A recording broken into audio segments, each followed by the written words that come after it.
أعمالنا من يهده الله فلا مضل له ومن يضلل فلا هادي له أشهد أن لا إله إلا الله وحده لا شريك له وأشهد أن محمدا عبده ورسوله اللهم صل على محمد وعلى آل محمد كما صليت على إبراهيم وعلى آل إبراهيم وبارك على محمد وعلى آل محمد كما باركت على إبراهيم وعلى آل إبراهيم إنك حميد مجيد رب اشرح لي صدري ويسر لي أمري واحلل عقدة من لساني يفقهوا قولي أما بعد. Syukur kepada Allah Subhanahu Wa Taala kerana pada pagi ini sekali lagi kita dapat sama-sama diberikan kesempatan oleh Allah Subhanahu Wa Taala untuk kita sambung pengajian kita yang telah lalu daripada Fiqh Taharah ataupun Kitab Taharah Fiqh Babul Wudu.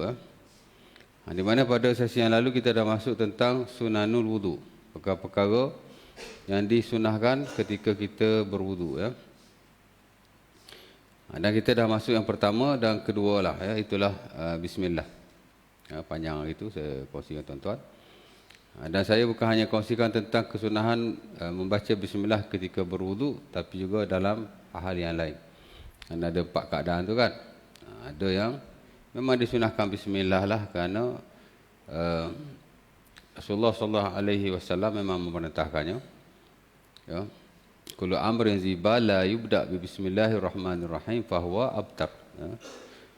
Hadis Abi Daud daripada Abi Hurairah, setiap sesuatu yang tidak dimulai dengan bismillah maka terputuslah, yakni barakahnya. Ya. Mungkin boleh siap benda tu tapi tak sama dengan orang yang mengucapkan bismillah. Cuma tak semua keadaan kita digalakkan baca bismillah. Ada 4 keadaan saya huraikan pada tuan-tuan itu kalau tuan-tuan masih ingat lah ya. Pertama ialah ketika berzikir kepada Allah, tak perlu bismillah. Az-zikru la yubda bizikri. Zikir tidak dimulai dengan zikir, melainkan membaca Quran. Baru disunahkan kita baca bismillah jika kita baca di permulaan surah ya. Kalau tengah-tengah surah pun tak perlu bismillah juga, memadai dengan auzubillahi minasyaitonirrajim ya. Jadi tak perlu bismillah, la ilaha illallah tak perlulah ya. Tak ada orang buat pun. Ada orang buat gitu. Bismillah, subhanallah ya, tak perlu. Yang kedua ialah apa-apa ibadah yang sudah ada ketetapannya. Ya. Maka disunahkan kita baca bismillah sesuai dengan ketetapan itu. Seperti membaca bismillah ketika wudu. Sunahlah pasal ada nasnya. Sebab itu tuan-tuan tengok dalam mana-mana buku fiqh lah, Syafi'i baik, Hambali baik, Maliki baik, mesti ada bismillah. Cuma mereka tak sepakat wajib ke sunnah, itu saja. Persyaratannya tetap ada. Ya, bismillah tetap ada lah. Cuma wajib ke sunnah. Majoriti mensunahkan sahaja dan segelintir mewajibkan. Maksudnya kalau tak baca bismillah berdosa ya. Mungkin sah wuduk tapi berdosa. Saya dah baca hadis tu ya. Ada Abi Daud daripada Abi Hurairah yang mana kata Nabi la salata illa Nabi kata miftahul jannah as-salah wa miftahus salah at-tuhur ya. Kunci syurga ialah semayang dan kunci semayang adalah bersuci. Dan Nabi kata after that wala wudu man lam yazkurismullah alaih. Man lam yazkurismullah alaih. Tidak ada wudu melainkan orang yang membaca bismillah padanya ya. Jadi sebagian melihat macam wajib lah, jadi kata wajib kan. Tapi majoriti kata sunnah saja ya. Baik, itu yang kedua lah macam wudu. Mandi wajib juga disunahkan bismillah kerana dikiaskan di atas wudu ya. Mandi wajib in spesifik bismillah tak ada nas. Tapi majoriti tetap masukkan sunnah-sunnah wudu tu ke atas sunnah-sunnah tayamum. Sebahagianlah daripadanya termasuk bismillah. Kerana tayamum ialah badal kepada wudu. Dia ganti kepada wudu. Jadi sebahagian hukum yang diguna pakai dalam wudu diguna pakai dalam tayamum. Tak semualah, tapi sebahagian daripadanya termasuk membaca bismillah. Ya. Tayamum. Mandi wajib pun sama juga. Mandi wajib mana ada nas Nabi mandi baca bismillah, tak ada. Ya. Tapi dikiaskan juga di atas wudu. Kerana mandi wajib ni walaupun dia tak exactly the same macam wudu, tapi dia wudu ni ada kecil, mandi wajib ada besar. Ya, idza qumtu ila shalah faghsilu wujuhakum wa aydiyakum ila al-marafiq wa arjulakum wamsahu bi ru'usikum wa arjulakum ila al-ka'bain wa in kuntum junuban fatahharu. Jadi Allah Taala suruh wudu, Allah Taala suruh mandi. Ya, jadi mandi pun kira atas wudu. Adapun lain-lain ibadah yang tidak ada ketetapan bismillah tidak disunatkan. Ya. Sembahyang pun tak sunat baca bismillah. Ya. Auzubillah lebih-lebih lagi. Allahu akbar, iftitah, auzubillah, bismillah. That is the best, that is the perfect. Dan tidak ada yang lebih perfect daripada itu. Ya. Tak tahulah aku ada orang kata lebih perfect kan. Pasal itu adalah perbuatan Rasulullah SAW. Baik. Dan satu lagi ialah safasiful umur, benda yang macam mana nak translate safasiful umur? Benda yang melibatkan kotoran dan juga benda yang macam tak perlulah. Macam kita basuh najis, tak payahlah bismillah. Basuh berak anak, bismillah. Mana ada istinjak bismillah? Kita istinjak sendiri, kita istinjak orang, tak perlu. Basuh tarik atas kapek ke, bismillah. Tak payah. Jangan ingat benda tu ibadah. Saya nak baca juga ustaz. Makruh, bid'ah. Saya tak tahulah kan. Bila ulama kata la tusannu, tidak disunahkan, maka tak perlulah. Baik, kemudian seperti katanya macam kita nak meludah, macam kita nak buang ingus, itu termasuk dalam safasiful umur. Bahasa Melayu dia terjemahkan sebagai remeh-temeh. Remeh-temeh. Tak tahulah saya. Saya boleh jadi translator sebenarnya. Dan sebagai sahabat saya pun memang ada yang jadi translator. Dia pun dulu nak offer saya buat part time di ITMB, Institut Terjemahan Negara Berhad, jadi translator part timers lah.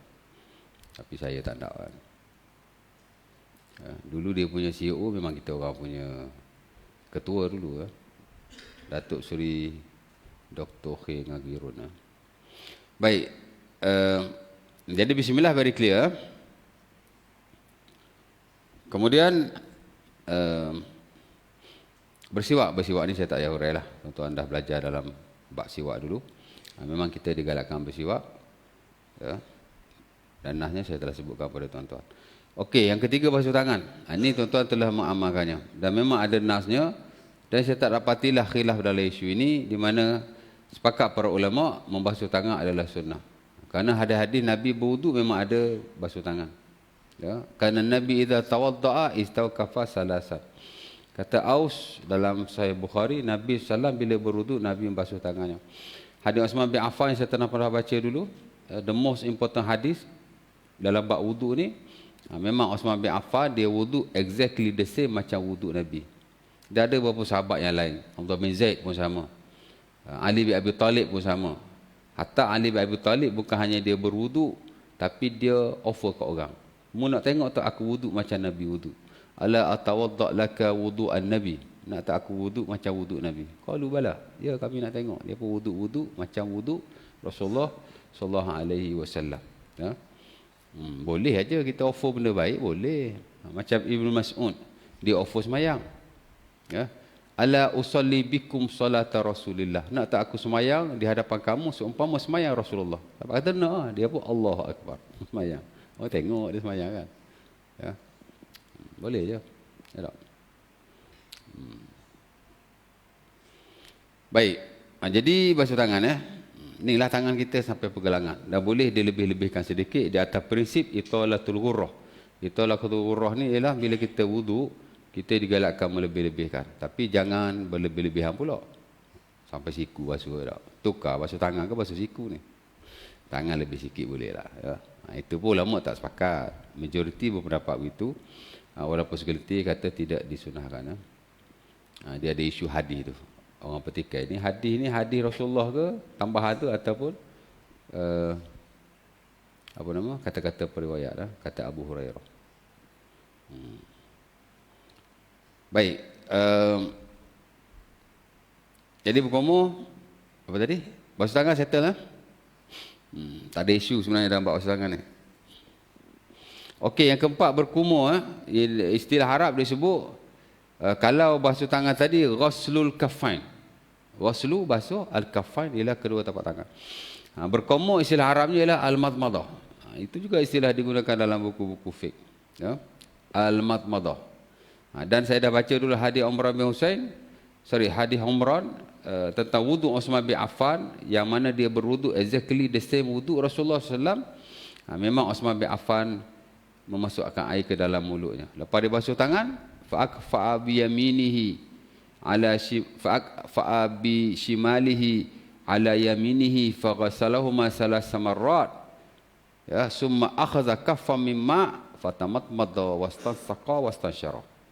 Ini top hadis, ya. Hadis wudu ni banyak, tapi dia ada beberapa hadis yang diangkat oleh para ulama sebagai hadis terpenting lah. Salah satu ialah hadis Umrah tu. Saya bila sebut wudu je mesti baca hadis tu selalu. Cuma first dulu saya baca full. Ni bila sentuh-sentuh ni kita baca part by part lah, ya. Memang hadis tu disebut Uthman bin Affan dia ambil air, dia basuh tangan 3 kali. After that apa dia buat? Dia celup tangannya ke dalam bekas air itu, kemudian dia berkomor, memasukkan air ke dalam hidung dan mengeluarkannya. Ada komor situ kan. Malah tuan-tuan, walaupun majoriti berpendapat bahawa berkomor ni hanya sunnah sahaja, tapi ada segelintir daripada mereka mengatakan bahawa berkomor ini adalah wajib. Ya. Antaranya ialah Al-Imam Ibn Hazm Al-Andalusi, ya, daripada mazhab Az-Zahiri. Ya. Dia ulama ahli sunnah juga. Dan yang terkini atau yang lewat ni ialah Al-Imam Asy-Syaukani rahimahullah. Dan diikuti oleh ulama-ulama kontemporer sebahagianlah daripada mereka. Kalau kita baca buku-buku fiqh sunnah yang moden, kita akan dapati bahawa mereka cenderung mengatakan bahawa berkomor dan memasuk air ke dalam hidung juga adalah wajib. Ya, dia kata wajiblah, kalau tak buat tak sah wudu, part basuh muka tu. Kerana katanya Allah Subhanahu Wa Taala berfirman, wa idza ya alladziina amanu idza qumtu ila shalah faghsilu wujuhakum. Wahai orang yang beriman, bila kamu nak sembahyang, maka basuhlah wajah-wajah kamu. Dia kata masuk air ke dalam hidung ni dan mulut adalah sebahagian daripada wajah. Dia sudah tertakluk dalam ayat itu. Sementara jika dilihat kepada hadis-hadis Rasulullah SAW yang marfu', yang Nabi wudu sendiri, tidak ada Nabi berwudu melainkan Nabi membasuh hidung dan berkomor sekali. Jadi kalau ada hadis yang tak ada komor dengan basuh hidung tu, biasanya dia hadis-hadis yang mauquf, hadis-hadis yang dilakukan oleh para sahabat. Dia tidak marfu', dia tidak hadis yang Rasulullah buat sendirilah. Jadi dia dalam bab ni dia agak strict, ya. Kita mungkin kita kata sunnah, tapi kita buat juga, ya tak? Isu dia bukan buat tak buat, tapi pegangan itu, pendirian itu berdasar pada ilmu masing-masing. Jadi dia kata wajib lah, ya.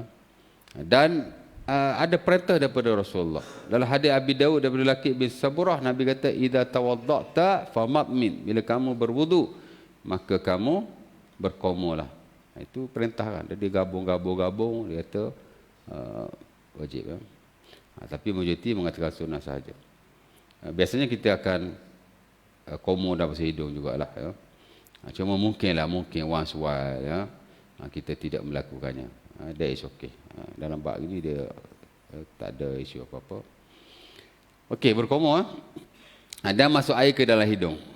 Berkomor dan masuk air ke dalam hidung ni tuan-tuan, dia ada 3 model. There are 3 models. Tiga-tiga ni sunnah.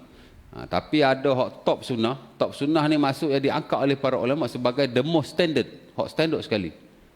Dengan hadis-hadis yang ada, ulama pun memang sokong hak ni number 1. Bahkan dalam mazhab Syafi'i inilah yang paling muktamad sekali. Macam mana? Itulah membasuh dengan 3 kali cedokan secara bersama-sama. Cedok sekali, separuh komor, separuh masuk hidung. Cedok sekali, separuh komor, separuh masuk hidung. Cedok sekali, separuh komor, separuh masuk hidung. Ya. Itu nombor 1. Yang rata-rata orang jarang buat begitulah. Jarang orang buat. Saya dah buat lama dah. Ya. Okey, baik. Yang kedua ialah apa nama? 3 kali cedokan tetapi secara berasingan. Ya, 1 cedok komor, 1 cedok komor, 1 cedok komor.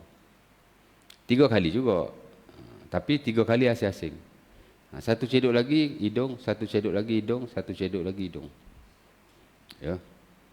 Jadi 6 kali cedokan lah. 3 hidung, 3 koma 3 hidung. Ini banyak orang buat ni lah. Hak ni pun sunnah juga pasal ada hadisnya. Tapi hak tu lebih sahih, tu lebih diangkat oleh para ulama dan memang atas mazhab Syafi'i pun itu yang paling standard. Itu yang paling muktamad sekali. Ya. Dan ketiga ialah sekali cedokan. Sekali cedok aja.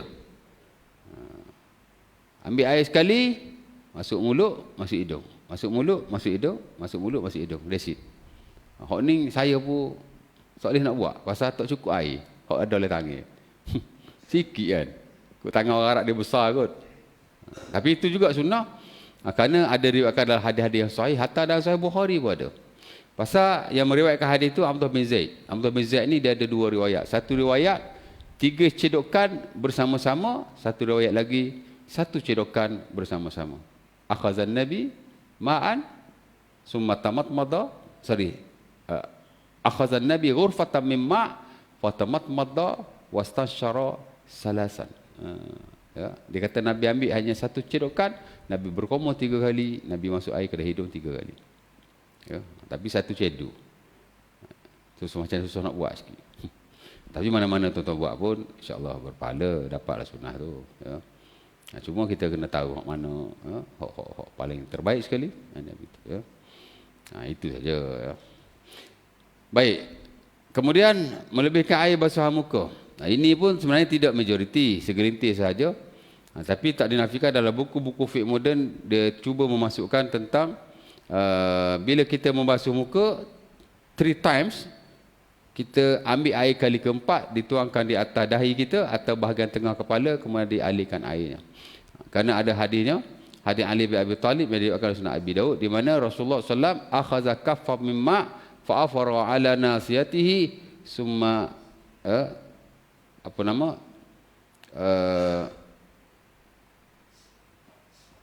tarakal ma' hatta tasilu ala wajhi. Nabi ambil air lepas dah basuh muka 3 kali tu, Nabi ambil lagi 1 cedokan air, kemudian Nabi tuang di atas ubu-ubunya sehingga air itu mengalir di atas mukanya. Ya. Sebab itulah sebagian buku fiqh moden ni dia ada masuk az-ziyadatu ala ghuslil wash.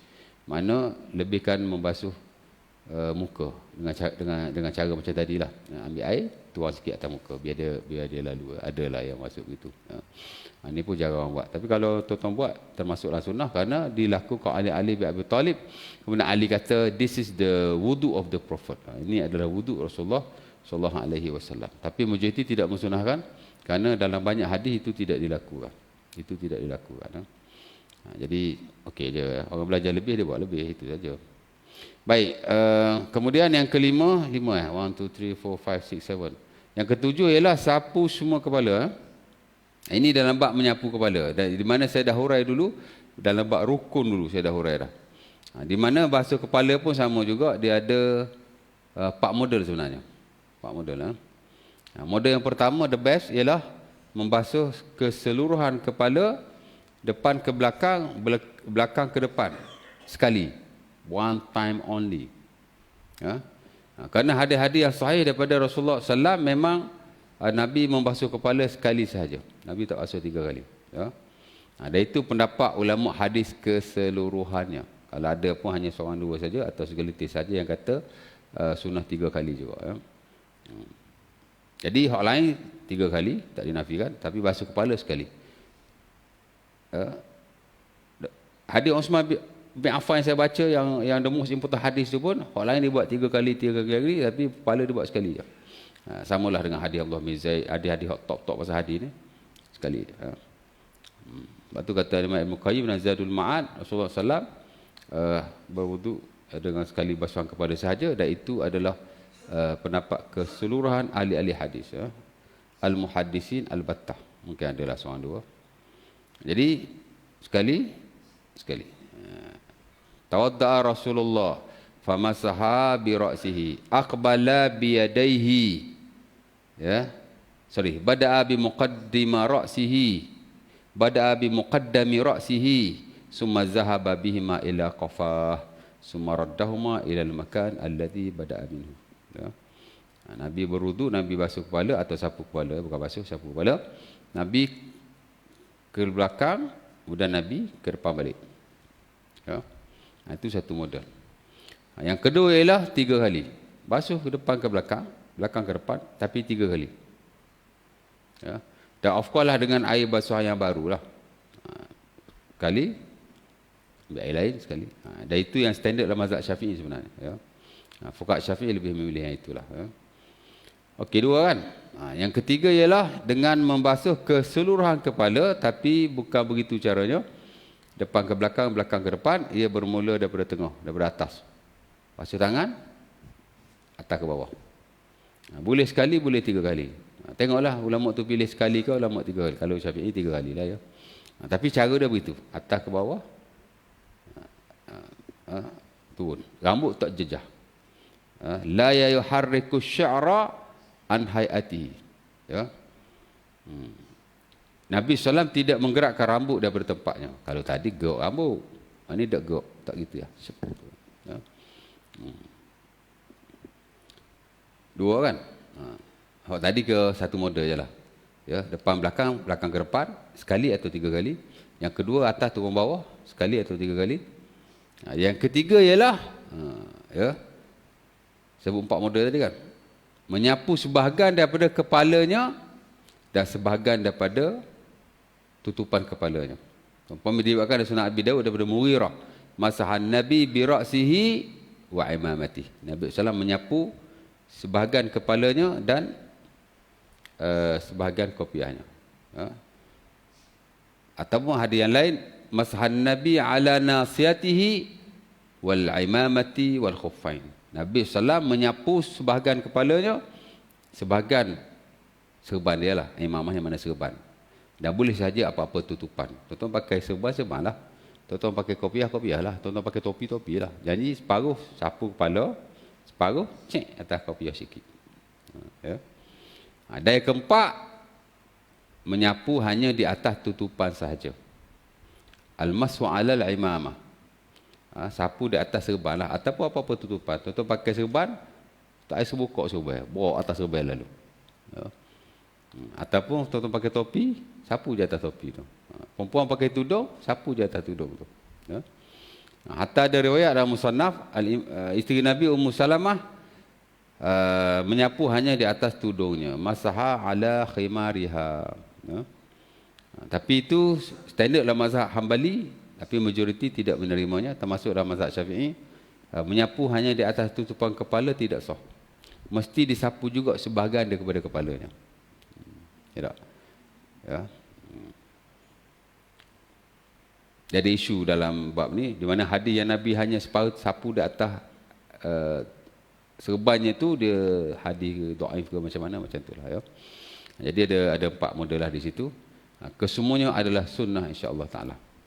Tapi yang the best ialah menyapu keseluruhan kepala, sama ada model nombor 1 atau model nombor 2. Boleh saja menyapu sekali saja. Dan bagi saya, dan saya lihat pendapat para fuqaha secara keseluruhan, itu lebih sunnah lah berbanding membasuhnya 3 kali. Tapi tuan-tuan buat nak stay, saya nak 3 kali juga ustaz, tak apalah. Saya most of all memang saya sapu kepala hanya sekali saja. Once a while saya sapu 3 kali.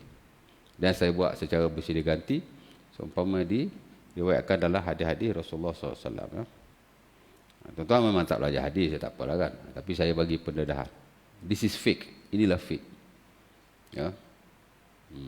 Mungkin kita buat, dan apa yang kita buat itu telah betul lah, kenalah dengan apa yang dilakukan oleh sahibus syariah. Ya. Rasulullah lah. Ya. Tapi ada lagi cara yang lain yang juga daripada Rasulullah. Ya. Mungkinlah ada mazhab ni ambil sebagai the most standard, mazhab ni ambil sebagai the most standard, tapi that is not the issue. Itu bukan isunya. Ya. As long as kalau benda ni sabit daripada Nabi, kita boleh buat walaupun once a while, sekali-sekala. Hatta sebagian para ulama pun memang mencadangkan, kalau kita dah biasa buat lagu ni, hak ni yang kita tahu, tapi kita tahu yang lain, walaupun tak ada dalam mazhab kita, tak diangkat sebagai sunnah, kita pun tak tolak dia sebagai sunnah. Cuma kita kata ini bukan the most sunnah saja. Tak ada mazhab Syafi'i kata kalau buat begini tak sah wuduk apa tak ada. Cuma dia pilih lah dalam banyak-banyak tu, this is the best. Tapi dia tak menafikan yang lain. Sama lah hal lain pun. Iftitah ada banyak iftitah. Ya. Mana-mana iftitah kita baca pun, kata An-Nawawi, hasalallahu sunnah, dapat sunnah. Because this is, dibaca oleh Nabi, mana boleh kata tak sunnah. Ya tak? Cuma kalau kita belajar buku basic, hak tu lah kita tahu. Tapi kalau kita belajar buku detail, biasa dia akan masukkan ke semuanya. Ya. Of course lah kalau kita belajar zikir kan, buku zikir macam Azkar Nawawi, dia akan bawa mai semua bacaan-bacaan Rasulullah SAW. Ya. Jadi kena tengok bentuk-bentuk buku yang kita baca atau kita belajar tu lah. Ya. Okey. Mana tadi? Sapu kepala ya, ada 4 model lah. Boleh buat belaka insya-Allah taala. Cuma hak ni kita buat selalu, hak ni masuk. Baik. Tapi tak dinafikan hadis yang paling banyak ialah Nabi menyapu keseluruhan kepalanya. Sebab itu sebagai ulama kata kalau sapu sikit tak sah. Mazhab Maliki tu very strict on this. Sapu sikit tak sah wudu. Syafi'i sunat sapu semua. Tapi kalau sapu sikit sah. Sebab tu Al-Imam Izzuddin Ibn Abdus Salam dia kata khilaf-khilaf seumpama ini baik kita buat belaka. Kalau contoh sapu kepala kan. Kalau kita sapu kesemuanya, maka kita dapat sunnah. Hak kita kata sunnah. Dan kita lepaslah orang hak kata wajib. Ya, berbanding kalau sapu sikit. Sapu sikit sah aja, tapi tak sunnah. Tak dapat pahala full lah. Ya tak? Kita pahala not full juga kan. Tapi bila kita buat secara perfect, maka kita dapat pahala sunnah kita dan kita lepaslah daripada orang yang mewajibkannya. Ya, itu idea, that is the idea. Baik, kemudian apa lagi? Basuh telinga. Basuh telinga ni pun tuan-tuan ada banyak model lah. Saya nak cerita model belaka pening juga kan. Tapi saya bagi pendarahan lah. Sebagai ulama kata basuh telinga ni tuan-tuan secara berasingan. Ya. Pasal hadis basuh telinga, pasal apa banyak pendapat kan. Pasal hadisnya pun tidaklah banyak, mana terhad, dia lebih daripada ijtihad. Sebagai ulama kata telinga ni tuan-tuan dia dibasuh secara berasingan dan dengan air yang baru. Ya, adalah hujah tertentu, huraiah tertentu, dan itu yang standard dalam mazhab Syafi'i dan sebagian ulama yang lain ya. Mazhab mana lagi yang pakai macam tu. Tapi dia baca dan yang tuan-tuan buat tu okey lah ya. Sebagian pula mengatakan bahawa telinga dibasuh bersama dengan kepala dan tidak dengan air yang baru. Dan kalau kita ikut standard Al-Imam Ibn Qayyim Zadul Ma'ad, dia kata this is the sunnah. Ini yang paling sunnah sekali, the most sunnah. Ya. Karena katanya lam yasbut anna nabi akhadha ma'an jadidan li uzunaihi. Dalam bab basuh telinga ni tidak ada yang sahih daripada Nabi bahawa Nabi mengambil air yang baru. Nabi hanya membasuh telinga daripada air kepalanya. Dia gabung kan. Ya. Sementara Rasulullah SAW sebut dalam hadis yang diriwayatkan daripada Abdullah bin Zaid dan Sunan Abi Daud katanya al-uzunan minar ra'si. Telinga ni ada daripada kepala. Jadi sapu kepala, telinga terus. Kalau sekali disapu kepala, maka sekali juga disapu telinga. Kalau 3 kali disapu telinga, sapu kepala, 3 kalilah disapu telinga. Kerana Nabi kata al-uzunan minar ra'si, kepala daripada telinga. Hatta al-Imam An-Nawawi rahimahullah dan Al-Majmu' lebih dulu daripada beliau al-Imam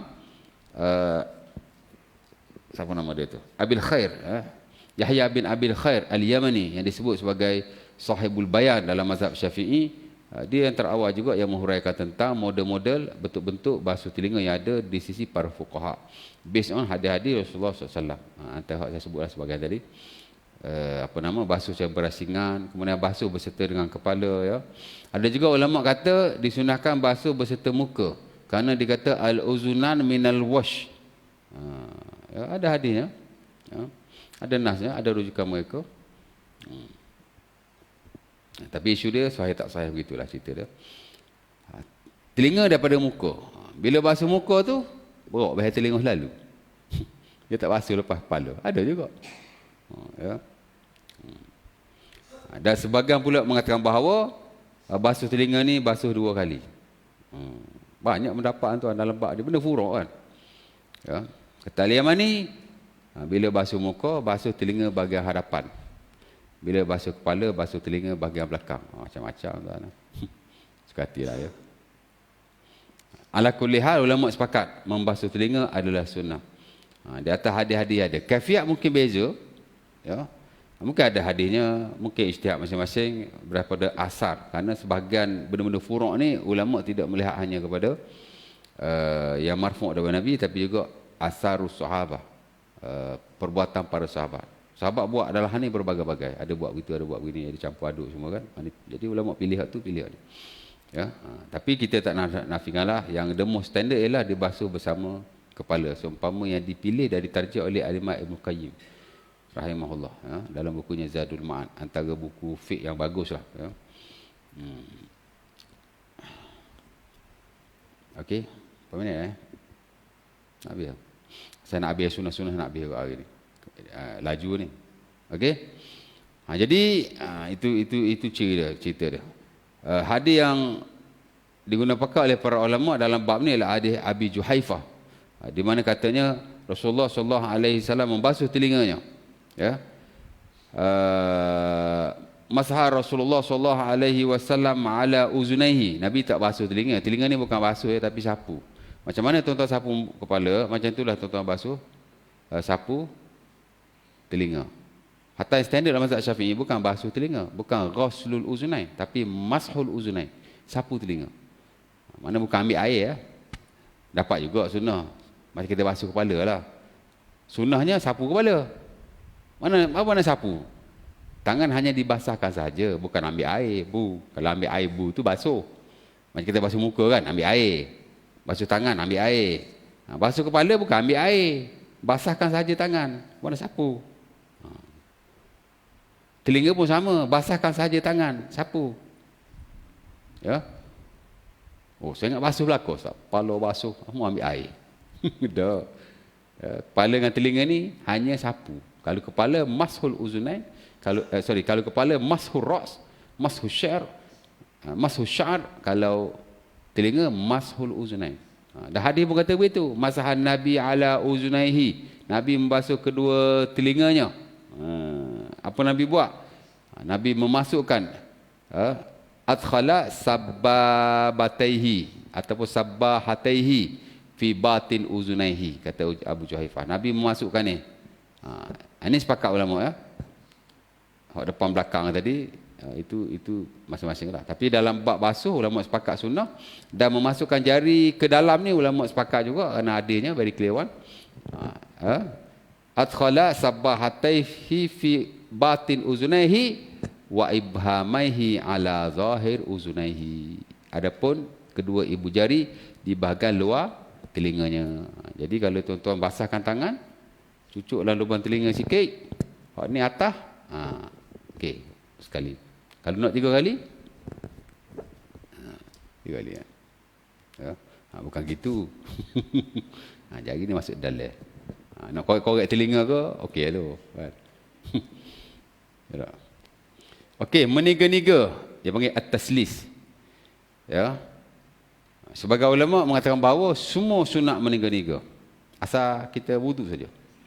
Dan sebagian kata semua sunat meniga-niga melainkan membasuh kepala saja. Saya dah urai tadi. Okey, menggosok-gosok sama juga.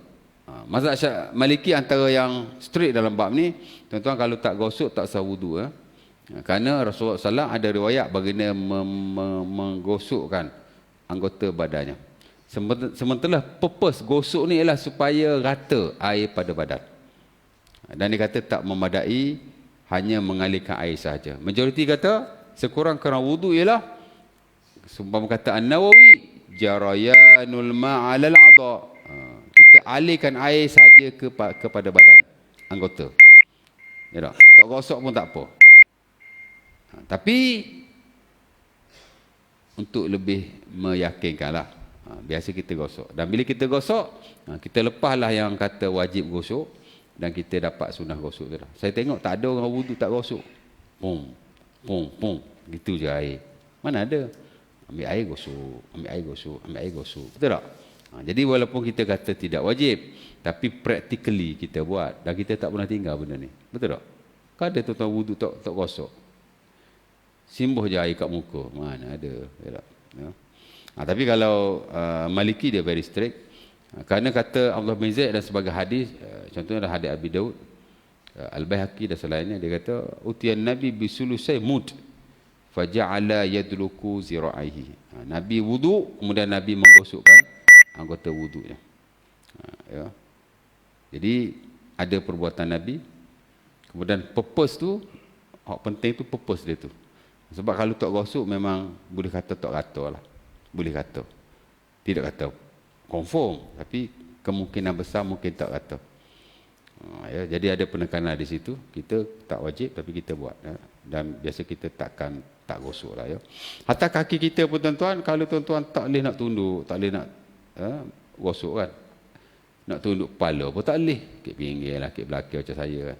Nak angkat kaki pun tak boleh. Habis saya kaki boleh angkat. Kukuk dua-dua tak boleh belakang, nak tunduk tak boleh. Nak angkat kaki pun tak boleh. Gosok kaki sama kaki.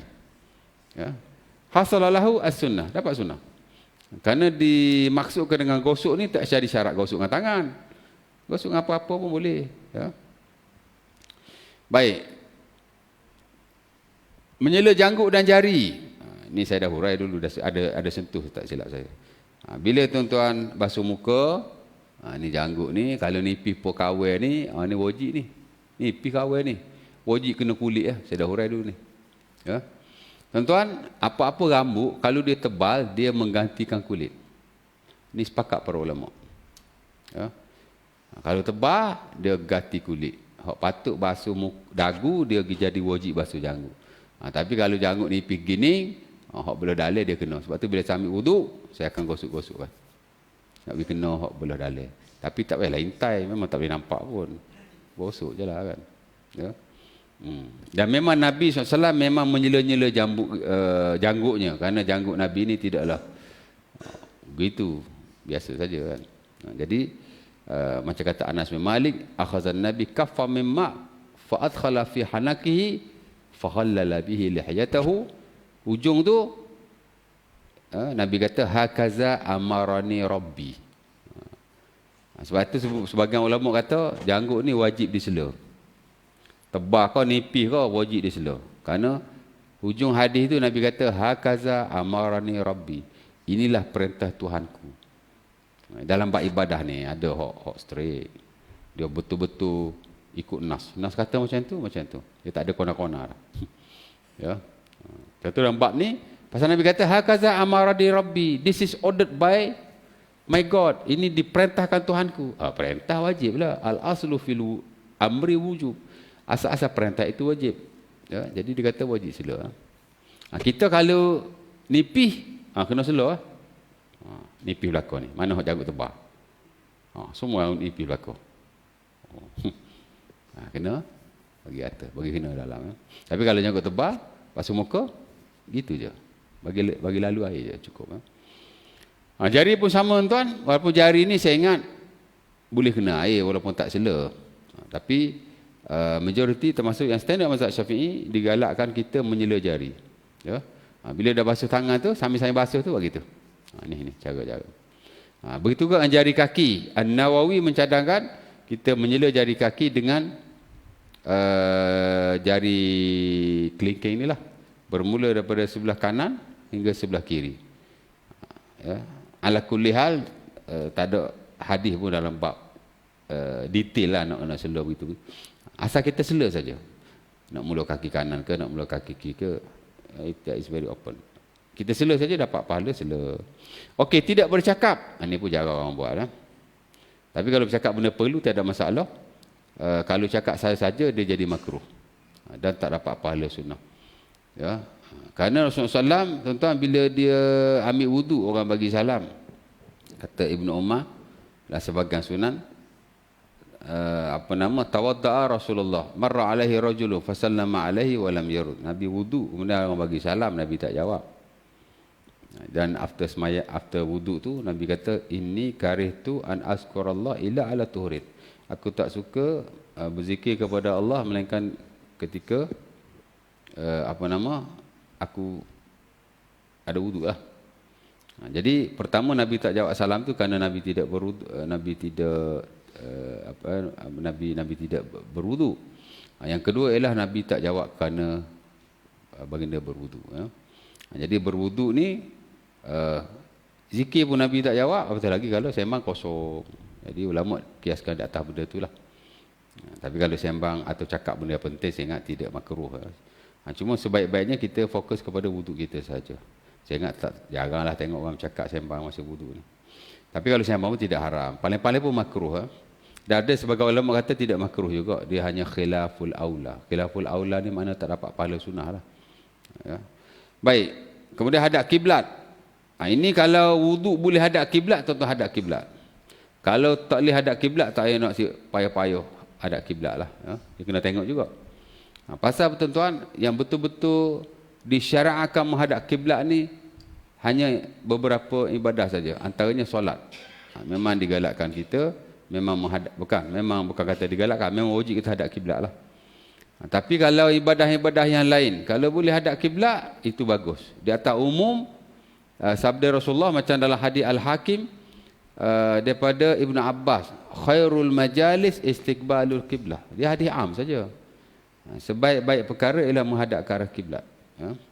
Jadi kalau tuan-tuan nak buat ibadah macam baca Quran, hadap kiblat lebih baik. Hatta Nawawi dalam Azkar pun dia kata, bila kita nak zikir pada Allah, kita duduk elok-elok, bukan meloncat-loncat, duduk elok-elok, jalasa wastaqbalal kiblah, dan dia menghadap ke arah kiblat. Ya. Baca Quran sama, zikir, apa-apa ibadah kita buat. Adapun benda-benda harus yang lain sebenarnya sebagai para ulama tidak menggalakkan. Nak makan cari kiblat, nak baca buku cari kiblat, baca buku okeylah belajar kan. Apa lagi? Tapi wuduk ni memang pasal dia ibadah. Kalau boleh hadap kiblat, hadap kiblat. Kok paip tu memang menghadap ke arah kiblat. Paip hadap belah sini, kita hadap. Tapi kalau paip kok sini, kita nak paling kat tu hadap kiblat aja. Nahan nuhina anit takalluf. Umar sebutlah Sahih Bukhari, kami dilarang untuk takalluf. Takalluf ni menyusah-nyusahkan. Ya. Nuhina, kami dilarang. Dia marfu' tu dia panggil. Nabi tu larang tu. Kami dilarang. Siapa yang larang? Nabi lah. Larang daripada apa? Takalluf. Takalluf ni menyusah-nyusahkan. Tak ada hadis in spesifik ya, berwuduk mesti hadap kiblat. No hadis in spesifik. Ulama cuma menggunakan pakai hadis yang am. Dan sebahagian ulama tuan-tuan, termasuk ulama Syafi'i, memasukkan menghadap kiblat ni bukan sunat hak besar. Dia panggil sunat hayat. Wuduk ni dia kata ada sunat dua. Pertama sunat ab'ad. Dia ada ab'ad hayat juga. Tak pernah dengar apa? Tak pernah dengar apa? Tak pernah baca. Ab'ad ni maksudnya sunat yang memang betul-betul sunnah. Ada hadisnya dan of course disepakati oleh para ulama. Satu lagi dia panggil sunat hayat. Sunat hayat ni ialah sunnah-sunnah yang bukan kecil, tapi dia hanya berdasar pada hadis-hadis yang am. Contohnya macam menghadap kiblat, itu sunnah hayat. Boleh hadap kiblat, cubalah. Kalau tak boleh, tak payah susah-susah. Contohnya berwuduk sendiri, itu sunnah hayat. Ya, jangan suruh orang wudukkan kita, melainkan kalau kita sakit. Kalau kita boleh wuduk sendiri, kita wuduk sendiri. Dia kata dapat pahala. Itu dia panggil sunnah hayat. Dan adalah beberapa yang lain. Cerita dia gitulah. Ya. Okey. Cedok air tangan kanan, very clear one. Apa-apa kita buat, lebih baik tangan kanan. Doa selepas wudu, habis sunat wudu. Alhamdulillah. Doa selepas wudu, tuan-tuan dah selalu amalkan. Ada 3 hadis, tuan-tuan boleh baca secara keseluruhan. Dan itu yang diafdalkan oleh sebahagian besar para ulama, termasuk yang standard mazhab Syafi'i. Ada 3 ya. Pertama, asyhadu an la ilaha illallah wa la syarika lahu wa asyhadu anna Muhammadan abduhu wa rasuluh. Tuan-tuan stop at that point. Itu adalah Sahih Bukhari dan Muslim pada Umar Al-Khattab. Di mana kita baca yang itu, Nabi kata futihat lahu abwabul jannati samaniyah yadkhulu min ayyiha sya'. Terbuka pintu langit yang 8, pintu syurga yang 8, dia boleh masuk mana-mana pintu yang dia mahu. Mana pahala besar lah. Fadilat itu besar. Tuan-tuan boleh juga tambah satu lagi. Subhanakallah bihamdik. Asyhadu la ilaha illa anta wa astaghfiruka wa atubu ilaih. Itu macam zikir kafarah majlis saja. Ayo. Itu hadis yang diriwayatkan oleh Al-Hakim. Daripada Ubay bin Ka'ab tak silap saya. Di mana ada juga riwayat Nabi membacanya. Dan hadis itu sebut siapa-siapa yang baca begitu akan ditulis pahalanya, kemudian tak dibuka melainkan pada hari kiamat. Kutiba lahu fi riqin summa wudi'a fi taba' lam yuksar ila yaumil qiyamah. Itu hadis dia memang. Dan tuan-tuan boleh juga tambah satu lagi hadis Tirmizi Daripada Anas bin Malik, Allahumma ja'alni minat tawabin waj'alni minal mutatahhirin. Ya, ada banyak ada tampal-tampal tu waj'alni min ibadikas salihin. Saya tak tahu dia ambil kat mana min ibadikas salihin. Tapi yang kita belajar buku-buku fiqh yang ada, termasuk buku-buku fiqh hak muktamad lah, buku-buku teks.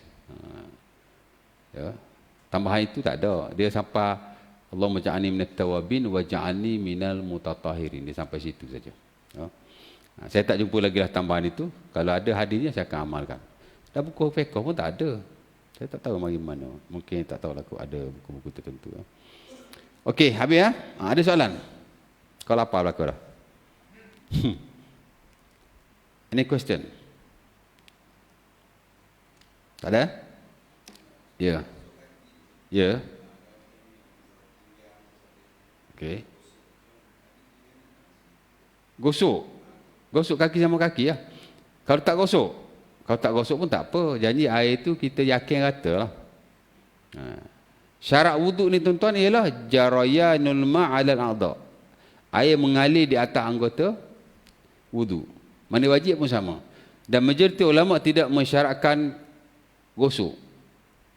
Mu'jamul fuqaha la yashtarituna dalak, kata An-Nawawi. Majoriti para ulama tidak menggalakkan gosok. Tidak mensyaratkan gosok. Gosok tidak wajib. Ya, cuma dia sunnah dan dia nak memastikan air sampai. Kalau boleh gosok, sebaik-baiknya gosok. Kalau tak boleh, nak buat macam mana? Tapi make sure air itu bagi sampailah macam mana nak buat. Basuh bahagian depan dulu, pusing kaki, basuh bahagian belakang. That's it. Cuma kena hati-hati bahagian tumit tu lah, bahagian tapak dan tumit tu. Kerana Nabi kata dalam hadis Bukhari daripada Abi Hurairah, wailun lil aqabi minan nar. Ya. Celakalah bagi tumit-tumit, ya, yang tidak terkena api neraka. Tumit ni bahagian bawah kan, termasuk tapak kaki tu juga. Jadi nak kena aware lah, be careful, sebab takut-takut tak rata. Bila tak gosok ni, bahagian atas mungkin tak ada problem, sebab kita tuang air daripada atas. Bahagian tapak kaki tu, sebab tu saya kaki ni biasanya saya akan sela jari dengan tangan. Adapun bahagian tapak kaki saya akan gosok kaki sesama kaki. Sebab saya kaki tak boleh kat tinggi, tak sapa, terpulang lah. Tapi nak cerita, balik pada yang Haji tanya, gosok tidak wajib. As long as air itu rata, maka tercapailah maksud wuduk itu. Ya. Cukup tu. Ada nak tanya lagi? Kira tu? Ada lagi? Okey.